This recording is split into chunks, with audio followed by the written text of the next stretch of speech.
Welcome to the Morning Nerdy News. Today we have several things to go over. Starting out, the PS5 might be compatible with PSP and PS Vita. So over on Gamingbolt, they have an article written where a new patent showing the possible ability to connect with the PSP and PS Vita for remote play or other abilities. But as a PS Vita owner, I must say I have enjoyed using my remote play for quite some time.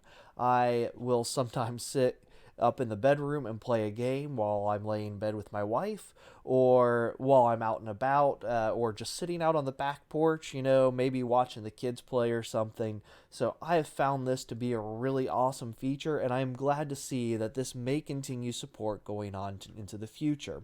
If you are a PS Vita user or a PSP user who still wants to have access to these features and availability to your games, hit me up, let me know, tell me what you've been using it for, what you've been doing with those. So even though the support is gone, I believe that these are still alive and thriving services and great for people who really enjoy having that mobile aspect to be included with their PlayStation. And then continuing on, over on the PlayStation blog, Minecraft adds PSVR support this month. So if you have a PSVR and you've been wanting to get into Minecraft VR like all the kids over on computer, it's coming up this month. It doesn't give a specific date. It simply tells us that it will be this month and that you'll still have all the same great features that you normally do with Minecraft, but you're going to get it in VR. And then let's head over into the big news. So Xbox has officially announced the Xbox Series X, and it's put out the price of $299. So that is a good low price point for anybody who's coming in wanting to check out this next gen of systems without having to put down a huge load of cash. So this pretty much will make the Xbox One X obsolete at that price point. So if the Xbox One X is even still a thing, I have no clue, but I am guessing that this is going to be more powerful than the One X to even consider putting this in at this type of price point. Now, we do have other news though. Over on Windows Central, they are talking about more than just the price. They say that they know the price and release date for the Series X and S. So they say that they can confirm that the Series S will be $299 and the Series X is $499. So this puts it at where most of us were expecting. However, it does undercut where a lot of people are saying, oh, this is going to be a $600 system, and puts a sizable price gap between these two systems. So it can very much cater to those who are saying, well, I want next gen tech, but I don't quite have the cash for it.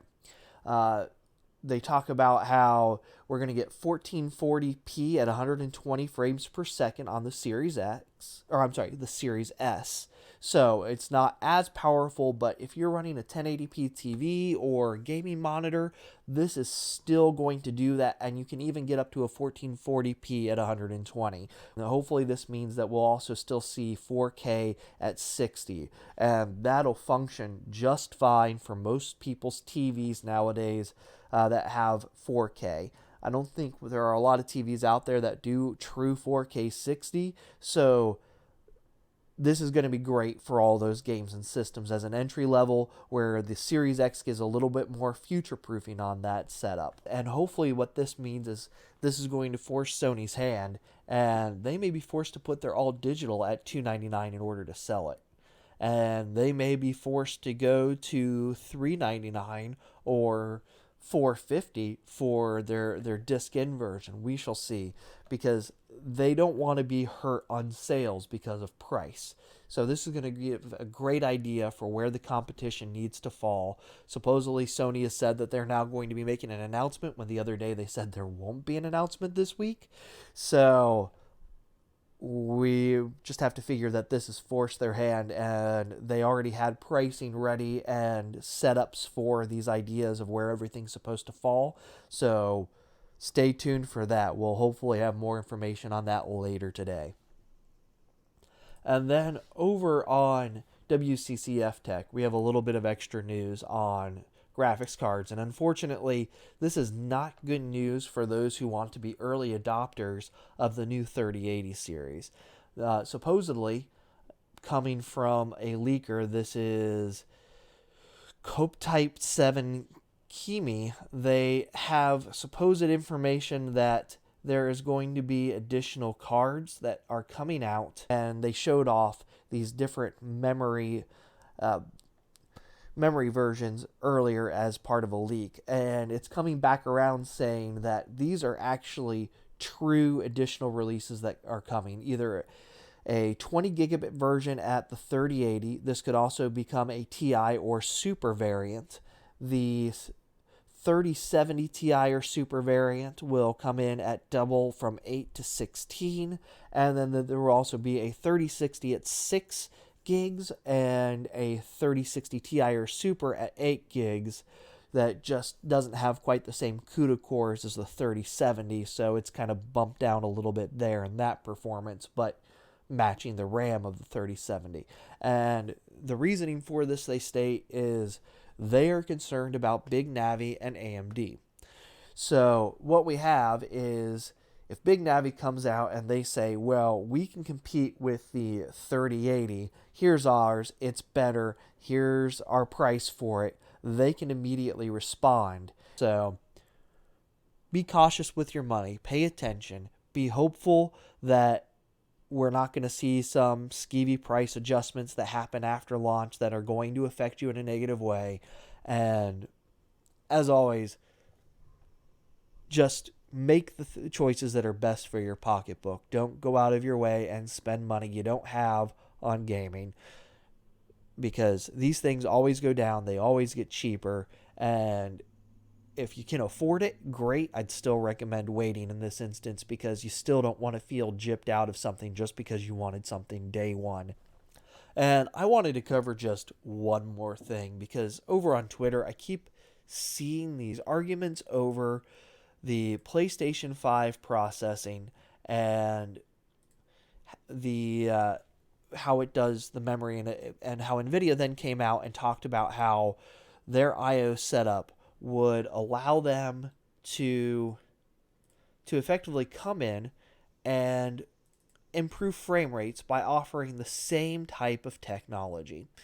So I've got a couple of slides here I'm going to show. So the first one that I've got up here is the SSD layout for what PS5 showed during its presentation. And it shows that it has the custom flash controller from, this is effectively your SSD, your hard drive, the custom flash controller that goes up into your I/O, and then it goes into system memory, which effectively goes directly to your GPU, bypassing the CPU.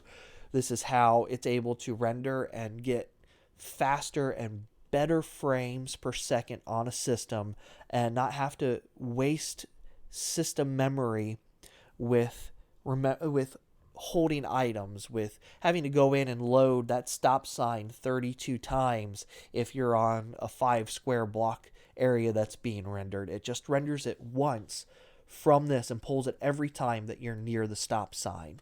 And this allows the GPU to have memory resources that are freed up, and in this case, system memory resources that are freed up. And then it does the exact same thing. So we'll look here at the GeForce memory.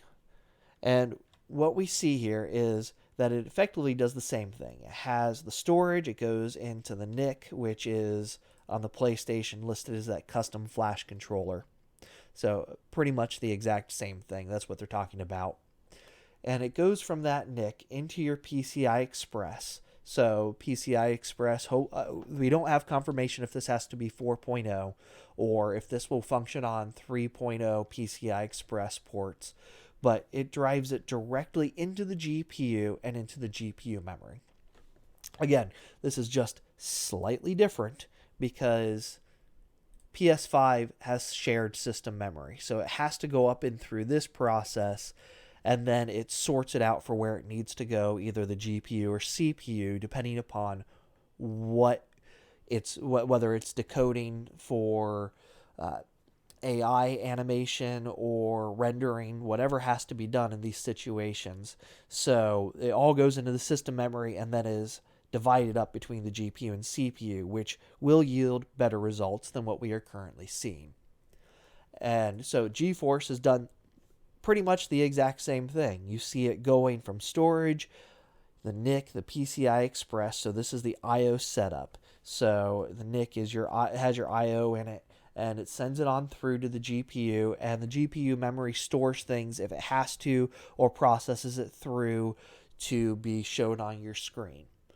So does this mean that they're going to perform exactly the same? No.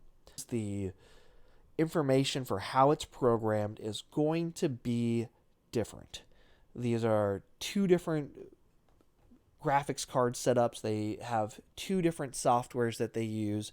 So the efficiency of one might be better than the other for how this is used. And of course, the graphics cards we already know are going to be far more powerful than anything that is provided within a PlayStation 5. So we're not even comparing that side of it.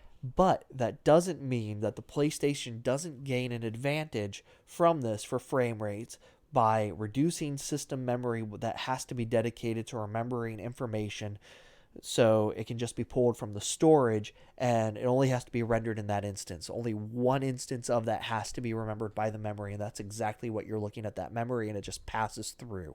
It's not being held there.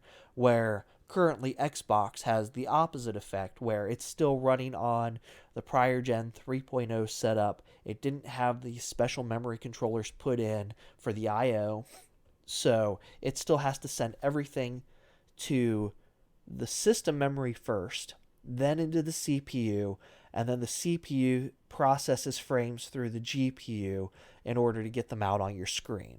It still has that older process setup, which is now being negated in these instances. Does that mean that we won't see this implemented later on in the future by Xbox? Very well could happen. We could see whatever the Series X Pro is or something implement these features in that next step up. But as of right now, it does not have that. What it does have is swappable memory, where on the fly you can effectively pop that little thing out and pop another one in, and all of a sudden you have games that are stored on another thing without having to re-download them, take them apart, and quickly just swap out your hard drive effectively to get those extra games. That is something that is coming over to Windows, and that is a special feature that I hope we get to see on PC overall, so we can take advantage of both the PS5 faster I/O by using this setup on Nvidia, and possibly even on AMD on their computers, since they are the ones that helped develop that for PlayStation, as well as this Xbox technology where we could see PCI Express 4.0 plug-in memory, so you can on the fly swap out what your external storage is effectively, but still do it at PCI Express 4.0 speeds, and then go and enjoy your games without having to re-download them or delete and reuse memory and put more wear and tear on your memory. It can just sit there and be there for all your games, just like you would with any external, and you can still have this process happen potentially with that. So at the end of the day, if you're a PC gamer, it's a good day to be a PC gamer. If you're a console gamer, it's a good day to be a console gamer, because we're seeing all this new and amazing technology being added in. So I hope that this helps clear some things up for anybody who watches this. And if you still have questions, hit me up. Don't go out there and say that teraflops are the end-all be-all, because they are not. Because they are one way of determining the power of a system for a specific processing task. It does not take into account the entirety of what happens when you produce something to get that graphic fidelity. And we have to look at the whole of it to understand. And unfortunately, none of us have the whole of it right now. Digital trends does not have two systems in front of them right now, or if they do, they're not talking about it, to compare and show how these games are going to perform. And they, like I said, it could perform completely differently based on setup. So go out, be patient, wait for reviews. Let's find out what these systems can really do. Let's not spend our time bickering over things where we don't have all the information. We just know the potential of what these systems are, but there's no point in getting into a fight over something that we don't have all the information on. So go out, have fun, relax, and if you're an Xbox gamer, great, be an Xbox gamer. Enjoy your system. If you're a PlayStation gamer, go grab your PlayStation. Enjoy. Have fun on your PlayStation. And if you're a PC gamer, enjoy the best of both worlds, and we'll see you on the other side. All right, everyone. Again, remember, if you haven't already, click that follow button.